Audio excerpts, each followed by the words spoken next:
Goeie gedigtig. Goeiemôre. Goeiemôre aan elkeen. Ons het nou al lekker hallo gesê en is die nuwe visitors of kuiergaste hier vir ons vandag? Steek net jou handjie vir my op. Niemand nie. Is daar? Nou nee, jy wil net weer sjokolade hê. Ons ken vir jou al lank al, maar jy's baie welkom hierso, hoor?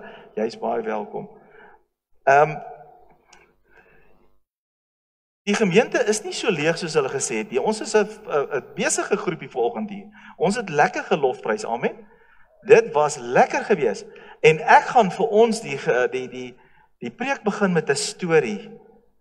So julle gaan nou weer voel soos ou dae in die kleuterskool. Ek gaan begin met 'n storie en ek wil hê julle moet mooi luister want hierdie storie het plaasgevind in die middel 1800s. Dink nou vir julleself, julle is daar in Engeland, julle is in 'n klein plattelandse dorpietjie en dit is tog te oulik en elkeen doen sy eie ding en daar's 'n oom, sy naam is Arthur en hy is die librarian in Afrikaans die bibliotekaris. So kom ons noem dit liewerste librarian, is vir my makliker. So hy ran die biblioteek en hy bly daarso en hy's rustig en hy's 'n commoner. Hy's nie common nie. Hy's 'n commoner. Dit beteken hy is 'n gewone ou, hy's nie royalty nie. Hy het geen sê nie. Hy bly maar net daar. Hy's happy om in sy huurhuisie te bly en hy geniet dit. En 'n dametjie wat gereeld kom besoek is Mrs. Gable. Sy is die posmeesteres. Sy kom gereeld kuier daar, maar hierdie biblioteek is 'n middelpunt van die dorpie. Almal kom soontoe, want alles gebeur daar. Maar jy mag nie hard praat nie, want meneer Arthur raak baie kwaad. So jy moet sjoes, maar meeste mense kom soontoe, want dit is die hap. So of hulle praat buitekant, maar hulle mag nie te veel binnekant praat nie. En hierdie oom Arthur was mal oor boeke. Orals was boeke. Hy het boeke gelees van mense wat suksesvol was, bibliografieë van mense wat baie suksesvol was en dit het hom getikel en hy het hom self verlustig in hierdie wêrelde waarin hierdie suksesvolle ouens gebly het, maar hy was net happy met homself. Hy het tot 'n boek gebruik om sy deurstop te wees.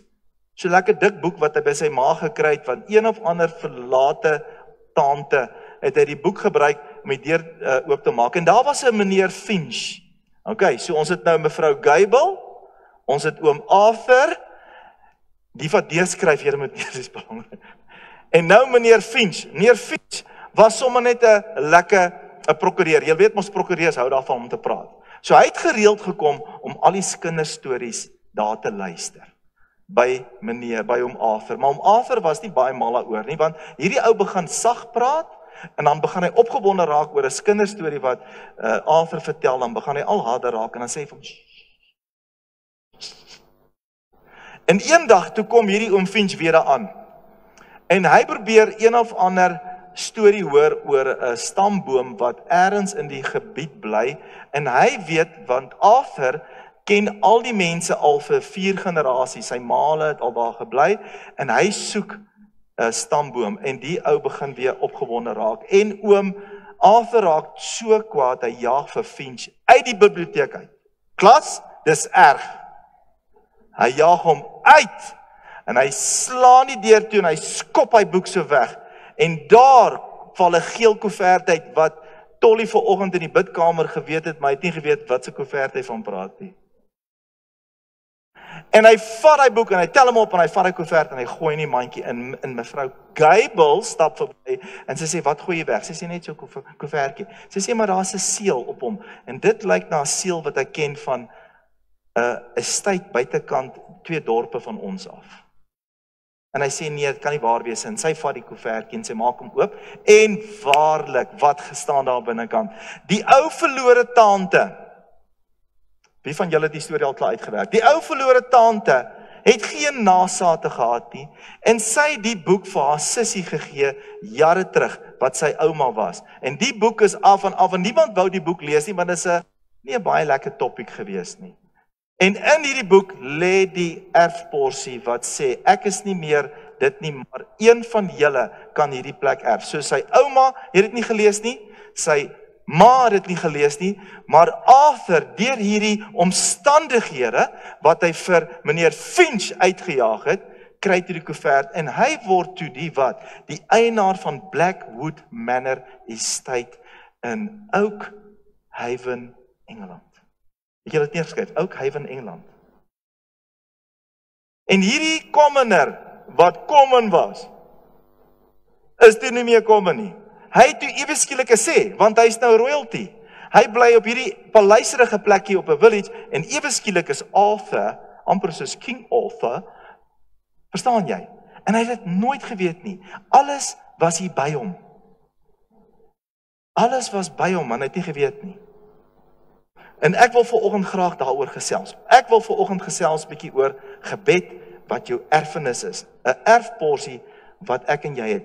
Meeste Christene het nie probleme met gebed nie. Meeste Christene het 'n probleem met identiteit. Hulle bid, hulle gaan mal, hulle is aan die gang, maar hulle verstaan nie daai briefie wat naby hulle lê in hulle Bybels nie. Hulle ken dit nie. Ons gaan die koevert nou oopmaak.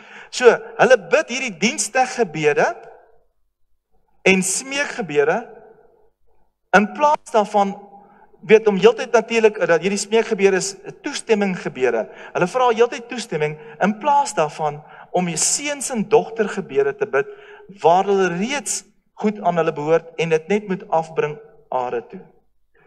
Dis die verskil. So as gebed onseker is dit as gevolg van daai groot ding. As jy voel jy bid 'n wensgebed en jy hoop iets gaan gebeur, is dit gewoonlik die foutjie. Jou identiteit verstaan nie die heeltemal nie. Julle onthou, rukkie terug het ek vir julle gevra, wie van julle is sondaars? Ek gaan dit nie vandag vra nie, want die kerk is min. Jy gaan uitstaan soos 'n ryk pysie. So ons gaan nie. Wie wil dit wag? Okay. En baie van julle het julle handjies daai dag opgesteek en sê, ek is daai arme sondaar. Wee my. Dis 'n mooi woord in die Bybel, hè? Wow, wee my. En dit is toe nie die waarheid nie. Ek en jy is regverdiges. So as jy as 'n sondaar wegval met jou gebed, gaan dit interessant klink. So meeste Christene ken nie hulle wettige reg voor God nie. En daar gaan ons die ding lekker ontplooi. En laat ek net aangaan hierso.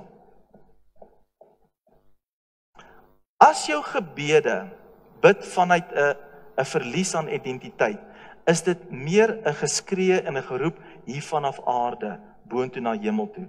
In plaas daarvan om verklaringe te gee vanaf bo na onder toe. En ek weet daar's mense wat baie kwaad raak daaroor dat ons karismate hierdie decree en declare en dwing gebede bid. Maar mense, daai briefietjie is nog nie oopgemaak gewees nie. Ek en jy het daai autoriteit en ons het daai erfporsie as 'n identiteit wat ek nou gaan hanteer om dit te kan doen. Mense voel die Here is ver, dan voel hulle partydag die Here is naby. Hulle bid met onsekerheid, daar's geen autoriteit in die en hulle verstaan nie heeltemal wat aangaan nie. Maar hier is die realiteit en ek gaan vir ons 'n versie lees in Openbaring 1 vers 5 en 6. Julle kan hom vir ons opgooi. Hierdie verhaal vertel van waar Jesus net voor Johannes die openbaring gekry het, is dit die gedeelte voor dit en hy sê daar, en van Jesus Christus die getroue getuie, die eersgeborene uit die dode en die owerste oor die konings van die aarde, aan hom wat ons lief gehad het. Wie het hy lief gehad? Ons. Hy het ons lief gehad en ons van ons sonde gewas in sy bloed en ons gemaak, hoor daai ene, hy het ons gemaak konings en priesters. Vir wie? Vir God en Vader. Hierdie was nog voor die eindtye wat gegee is aan Johannes. Ons is gemaak konings en priesters. En ek gaan eerstens bietjie praat oor priesters.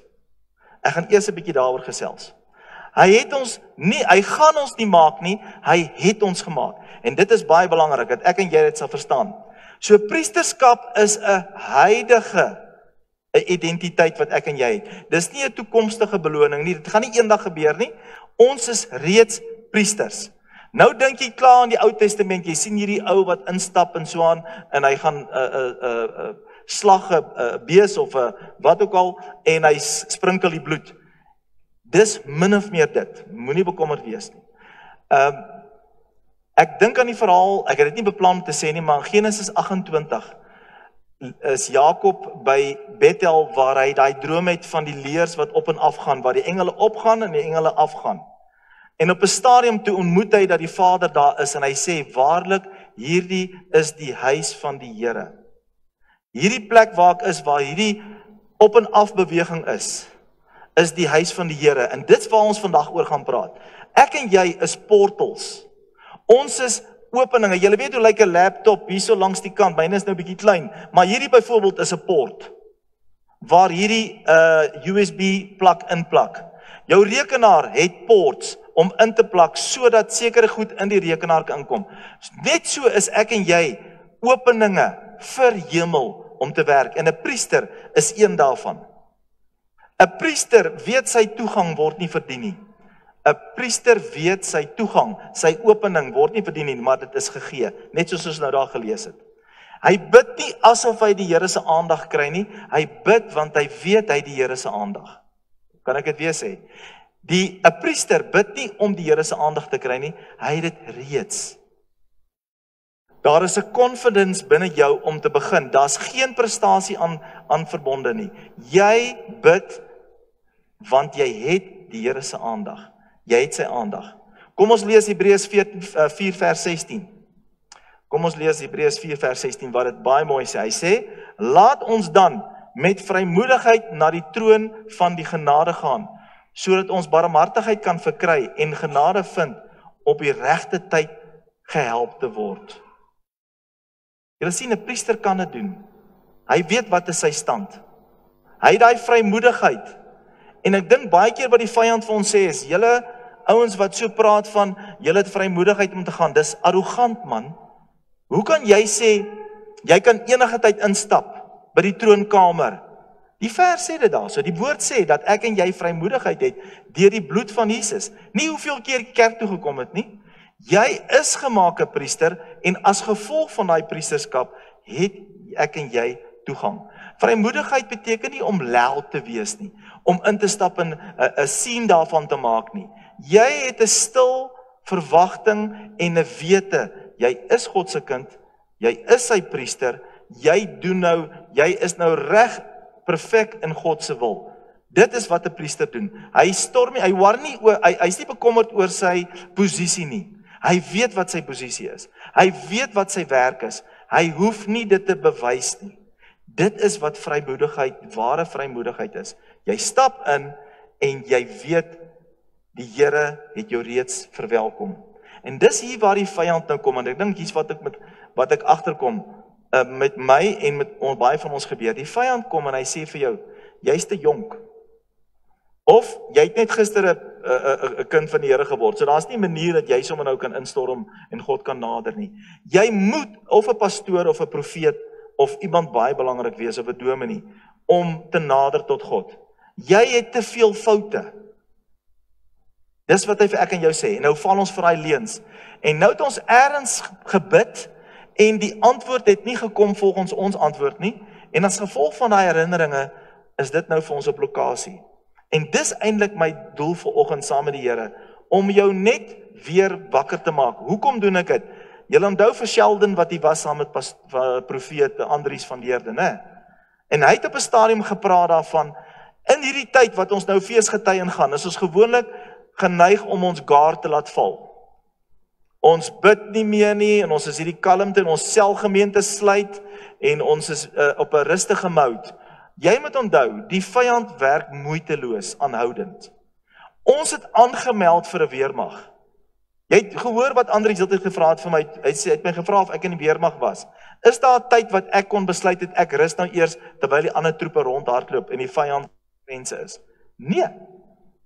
Ek en jy is heeltyd, moet ons aanmeld, in gebed, as priesters, om hierdie portals, waar die Here wil deurwerk, hy wil deur ek en jou werk, na die aarde toe. Hy gebruik ons, om te werk. Dit is sy woord, ek wil nie teen sy woord gaan nie. Hy het gesê, hy het konings en priesters gemaak, nie om hom te entertain nie, maar om die werk wat hy al lankal beplan het, op aarde deur te voer. Amen. Is julle met my? Nou kom daai dingetjie wat jy altyd gehoor het, ek is 'n instrument vir die Here. Jy is 'n priester, man. Jy is 'n priester. Ons gaan nou as ons 'n bietjie hoor wat 'n koning is, gaan ons hierdie twee saamtrek, dan gaan ons dit baie mooi verduidelik. 1 Petrus 2 vers 9, herhaal dit. Dit wat die duiwel nou vir ons gesê het, en gesê het, jy is nie goed genoeg nie. Hy sê 1 Petrus 2 vers 9, maar jy is 'n uitverkore geslag. Jy is nie net sommer 'n priester nie, hy het jou gekies. Jy het jou gekies om wat te doen? Om die deugde van hom wat julle uit die duisternis geroep het tot wonderbare lig. So mense, wat is gebed anderste? Gebed is om goed te verklaar. So die Here wil hê dat ek en jy hierdie portal kan wees, sodat hy deur ons kan werk en ons vir die wêreld kan wys. Die mooi woord vir deugde is 'n makliker woord in Engels, is virtues. Is nog 'n moeilike een. Deugde is die goeie dinge wat die Here doen en gedoen het. Dit is wat die wêreld moet hoor, mense. Die wêreld hoor baie ander goeters. Gaan klim jy bietjie op TikTok en al die dingetjies. Die wêreld hoor gaga. So, hulle gaan dit nie op TikTok hoor nie. Hulle gaan dit so nou en dan een ou wat sy bes probeer. Maar die wêreld wil dit deur ek en jou se lewe hoor. En daardeur word die wêreld ingetrek. Kom ons vergelyk Matteus 6 vers 6.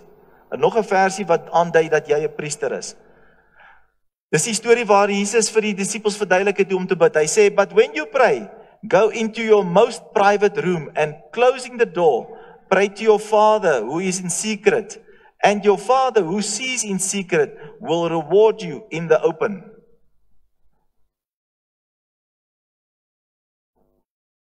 But when you pray, go into your most private room and closing the door, pray to your Father who is in secret. Mense, net 'n priester is die een wat in 'n veilige secret place wil ingaan.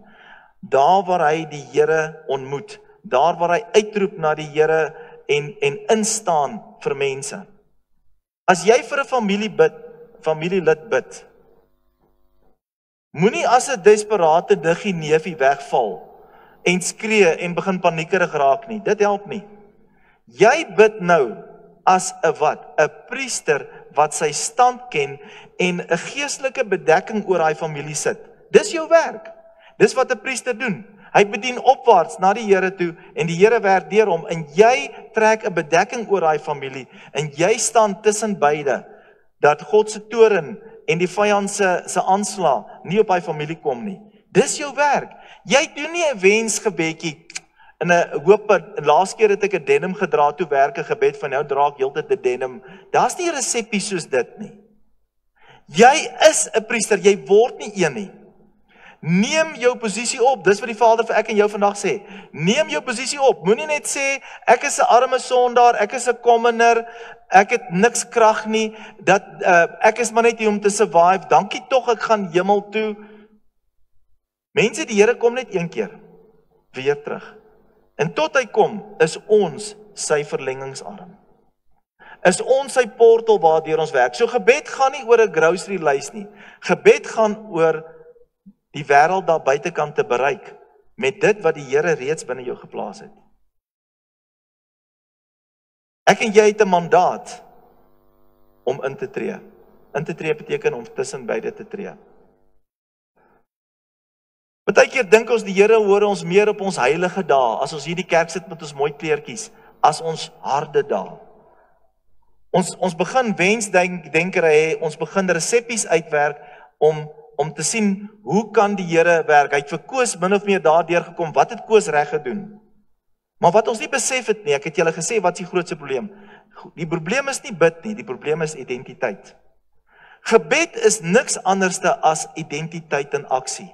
As jy na mense luister wat bid, jy gaan agterkom, weet hierdie ou wie hy is in die Here of weet hy nie? Gebed, skryf dit neer, is identiteit in aksie. Do you understand your identity in Christ? Jy kom agter jou toegang hang nie af van jou perfection nie. Hoe nice jy is nie, dit gaan hang af van jou posisie. En jou posisie is reeds gemaak, boeties en sissies, amen. Jy is 'n koning en jy is 'n priester. Jy's 'n koning en jy's 'n priester. En wat doen die vyand nog? Nou kom hy en hy plaas dinge in ons gewete. Die vyand weet, as 'n priester 'n condemned conscience het, 'n veroordeelde gewete het, as hy weet hy kan dit regkry, dan weet hy, daai ou gaan cautious bid. Hy bid versigtig. As hy condemned conscience kry. Aan die ander woorde, die vyand kan ons net ons gedagtes aanval. So dis wat hy doen. As hy weet dat die priester, ek en jy, dink dat God teleurgesteld is in ons, dan weet hy, daai priester gaan bid vanaf 'n afstand. Hy gaan ver gebede bid en hoop dit plaas. So wat doen hy? Hy tackle jou kop en sê vir jou, God is nie tevrede met jou nie. Kyk vir Koos. Hulle reik uit elke naweek en waar sit jy? Voor die TV. Dis maar die kerk is stil vanoggend.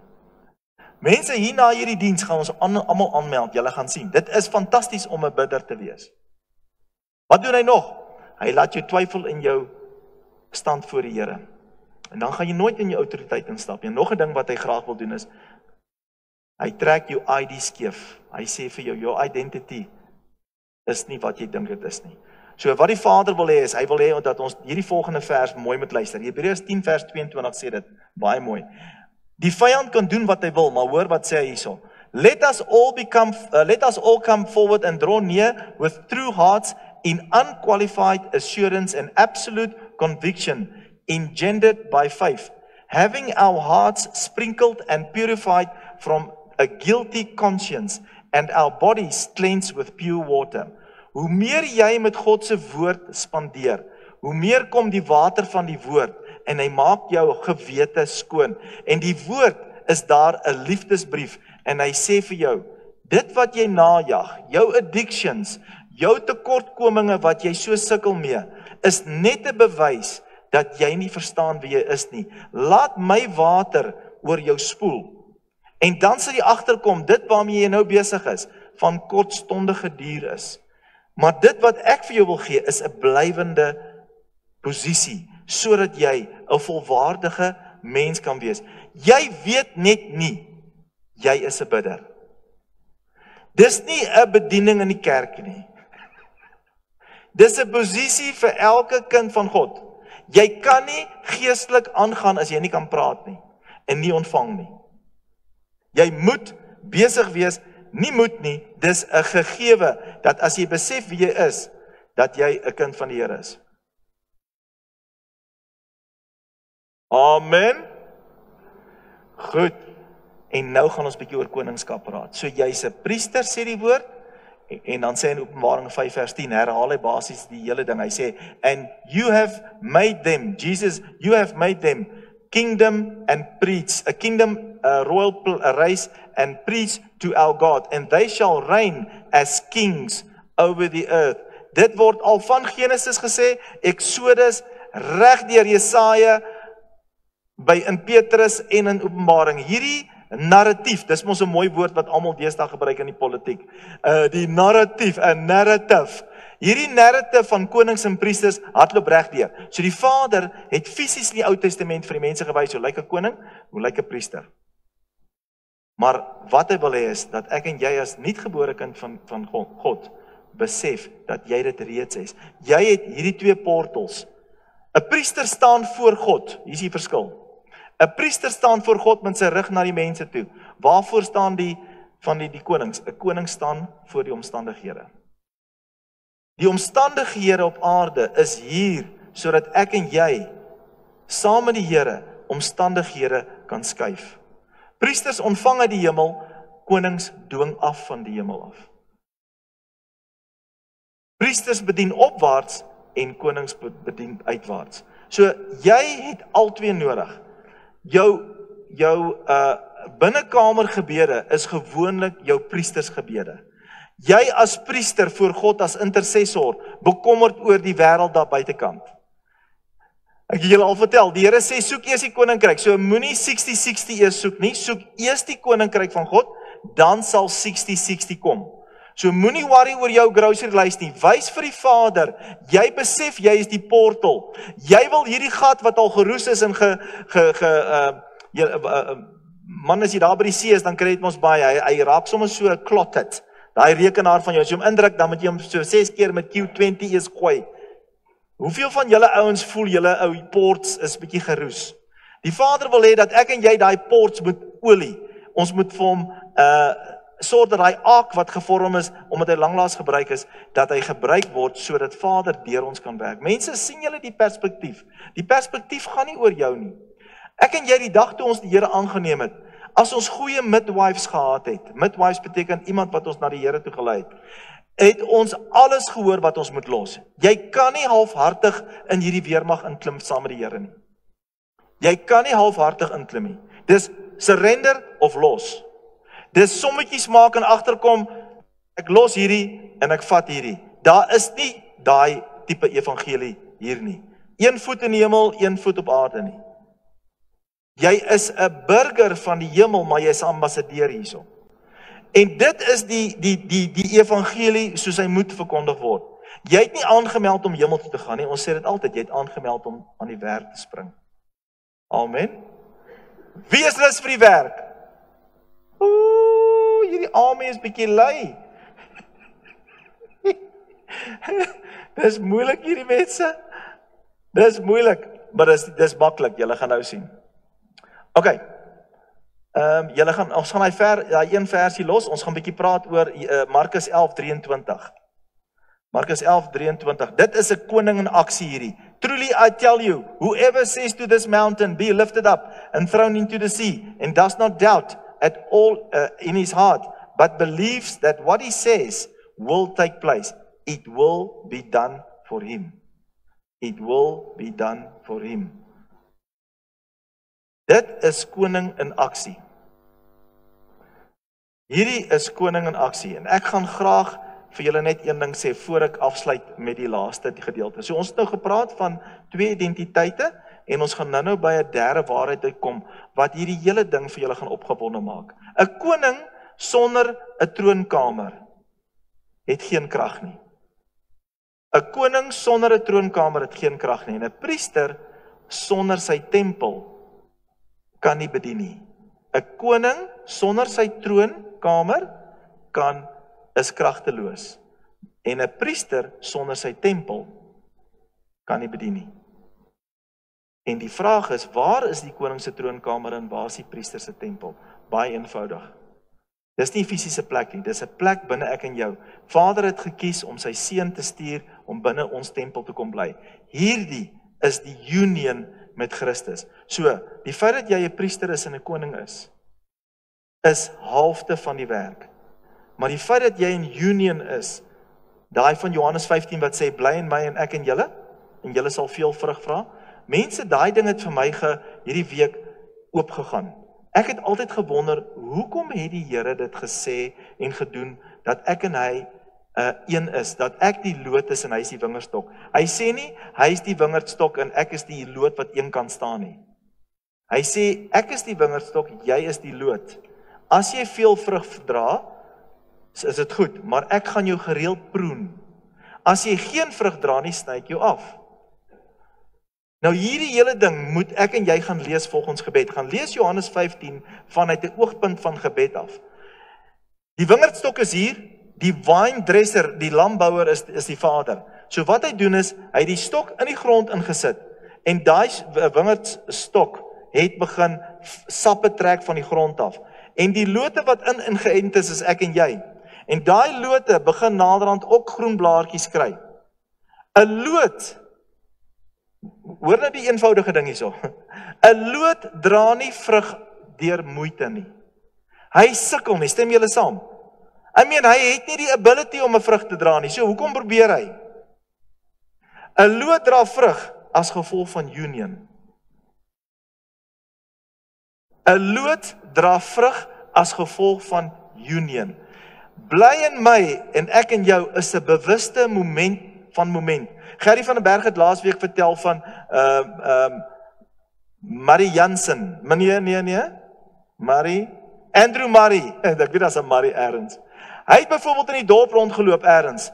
Dan sal hy so stil staan in die middel van die pad. Dan vra die ouens vir hom, "Jessie, wat fout? Die karre gaan jou doodry." Dan sê hy, "Ek het nou net agtergekom, ek het die connection gemis met die Here." Daar kom nou weer, dan gaan hy aan.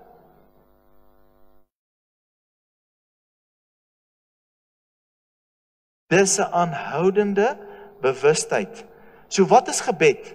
Gebed is die geestelike inaseming van die Vader in ons harte in. En ons gee dit vir hom terug deur ons lippe, sodat hy deur ons kan werk. Ek weer sê, gebed is God wat sy begeertes inasem in ons harte. Terwyl ons in daai union is, dink aan Johannes 15. Gebed is God se inaseming van sy begeertes in ons harte, en ons lippe gee dit vir hom terug. Dis wat gebed is, sodat dit wat hy ingesit is, werk. Dis hoekom meeste van ons gebede nie werk nie.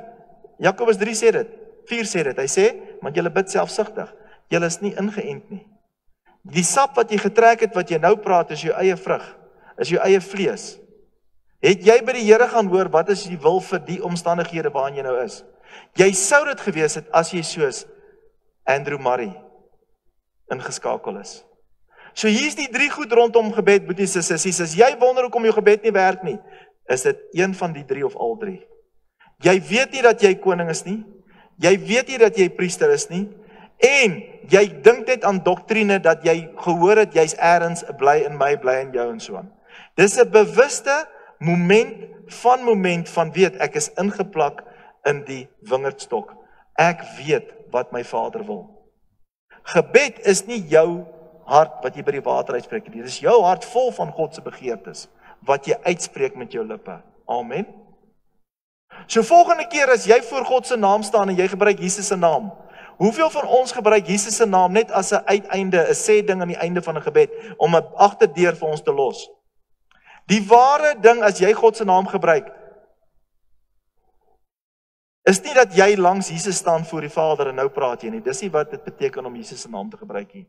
Jy bid asof Jesus voor die Vader staan deur jou. Gaan dit weer sê.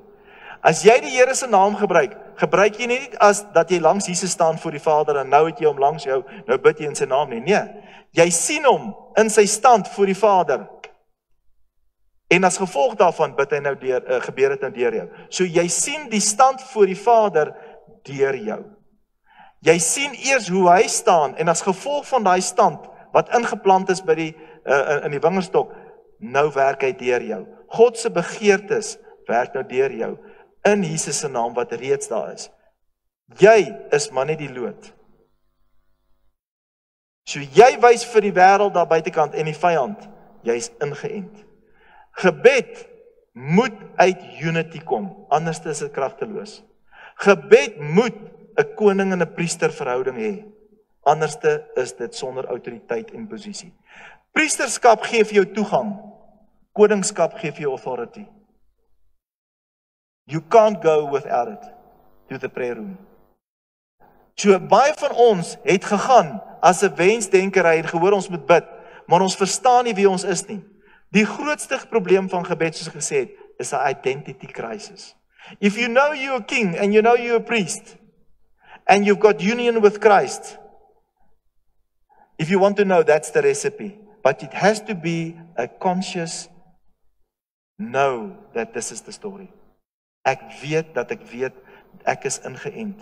Hoekom? You can't produce fruit and carry the sap of the vine if you are not totally surrendered. Because you're going to have blockages. So weer eens, hierdie hele jaar het ons gehoor, surrender. Dit gaan oor surrender. En as ek en jy surrender, dan gaan ons daai briefies kry, wat sê, jy het 'n erfporsie. Ons gaan nie hardnekkig wees, en insaam ons lewe breek nie. Die Vader het vanoggend 'n geel briefie, vir ek en jou kom aflaai, om te kan sê, jy is my kind. Jy probeer dan nie om te bid nie, jy raak gebed. As jy verstaan, ek en jy verstaan waaroor dit gaan jy nie meer probeer bid nie. Jy gaan dit word. Gebed gaan nie nog 'n aktiwiteit wees van 'n kerk nie. Ek het daarso op die kruitbord geskryf so 2 weke terug. Gebed is nie net nog 'n aktiwiteit nie. Dit is 'n uitvloeisel van jou verhouding met God. Gebed is nie nog 'n aktiwiteit om te doen nie. Dis 'n uitvloeisel van jou verhouding met God. Dis 'n tweede is 'n pottietrein, dis wat mense dit. Dis 'n tweede natuur. Dis 'n tweede natuur. Kom ons vat saam. Jy en ek is aangestel as priesters en koning. Dis wie jy is. Klaar. Dis nie jy word dit nie, jy het dit. Jy het die geel koevertjie. Jy het toegang en autoriteit om Vader se voornemens uit te voer. So dis wat gebed is. God's intentions en begeertes word in jou hart gestort as priester. Gebed is God se begeertes in jou hart ingeasem en dit word deur ons lippe bevestig sodat hemel aarde kan binnetree. Is dit nie oulik nie? Gebed is God se begeertes in ons harte ingeasem en dit word deur ons lippe bevestig sodat hemel aarde kan binnetree. Mense, dis waar dit gaan. 60-60 gaan kom. Die Here weet van jou einde en jou pyne. Hy het nie probleme daarmee nie. Hy het nie probleme daarmee nie. Maar as jy regtig verstaan waaroor die lewe gaan, dat dit oor lewe en dood gaan, ewige lewe en ewige dood gaan, nie daai dood wat ek en jy bekommerd is nie, ewige lewe en ewige dood, dan gaan ons anders te optree. Ons gaan meer aan die gang as ons selfoon verlore is, as wat ons hoor Kosie langsaan, het nou weer in die drankstoor vasgehaak en hy het weer 'n paar happe gevat en hy het nou weer aangejaag. Hoeveel van ons gaan dadelik postnee om vir Kosie te bid, of hoeveel gaan ons dadelik postnee om die banke te check of ons selfoon kan kry?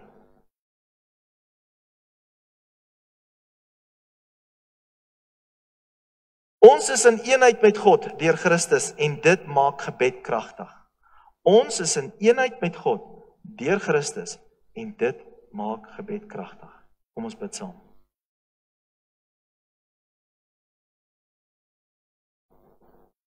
Vader, ek eer en loof U. Ek is, Here, net so skuldig. Die gemeente weet,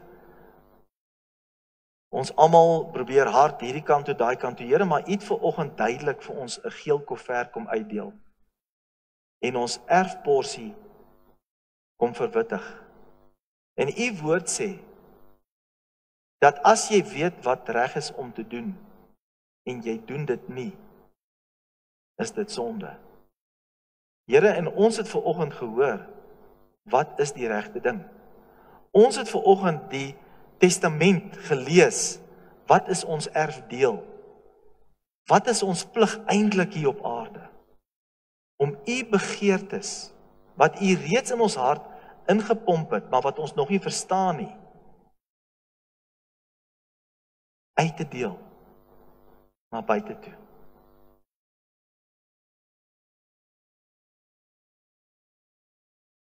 Vader, is eintlik 'n wonderlike geleentheid. Dis eintlik 'n opgewonde boodskap om te kan hoor. Ons is so platgeslaan in die verlede, Here, deur swak herinneringe wat ons gehad het. Rondom gebed. Ons het begin bid sonder om die manual te lees. Ons het die boks oopgemaak en gegryp en gesien dat hierdie speelding is nie lekker vir ons nie. Here, maar ons het vandag daai ou speelding gaan uithaal uit die rakke uit, want ons het vandag die manual gehoor waaroor dit eintlik gaan. Here, en ons meld aan. Ons gaan nou volgens die regte reëls en die regte posisie en die regte maniere U hanteer as die voorsiener, as die een wat sy werk wil laat doen op aarde en dat ons net agente is.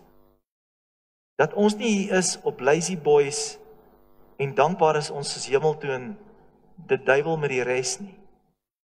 Maar dat aan ons 'n groot erfporsie en 'n verantwoordelikheid uitgedeel is wrintie waar vandag, Here. So Vader, ons gaan nie vakansie hou met ons gebedslewe nie. Here, ons weet, dis belangrik om te bid. Ons het dit vanoggend gehoor. Ons gaan eerstens vir ons eie huis bid, Here. Ons gaan verklaringe maak as konings oor ons huishouding, oor ons werk, oor ons dorp, oor ons omgewing. Siele gaan inkom omdat ons reg ingestel is, Here, want ons gaan U sap hoor. Ons gaan dit proe. Ons gaan agterkom wat u hart is, Here. Want ons gaan 'n bewustheid hê, soos Andrew Murray, ingeskakel, fyn oor hê vir dit wat u wil hê ons moet doen. Here, u het hierdie gemeente uitgekies. Nie net om nog 'n gemeente te wees nie. U het hierdie gemeente gekies om fyn te kan hoor en die herlewing wat op pad is te kan hanteer, Here. Want ons het hemelse wysheid nodig, ons het u sap nodig. Ons het nie boeke nodig en ander gemeentes se doen en lates nodig nie. Ons het u sap nodig. Here, en terwyl hierdie kerk choopstil is, Here, u is besig, Heilige Gees, met elkeen van ons. U weet waar het die duiwel kom steel deur gewetes. U weet waar het ons self as prins net handdoek ingegooi rondom gebed en ons medegelowiges in ons familie, want gesê, Pieter gaan nie inkom nie. Ons kan nie meer aanhou bid vir hom nie. Dis nou verby. Ek stof my voetjies af. Here, dit stop vandag. Ons gaan liewerst op die grond neerval en bid, as wat ons bekommerd raak oor aardse goedjies, wat ons pla. Want daar's mense daar buitekant, wat nie weet van u nie.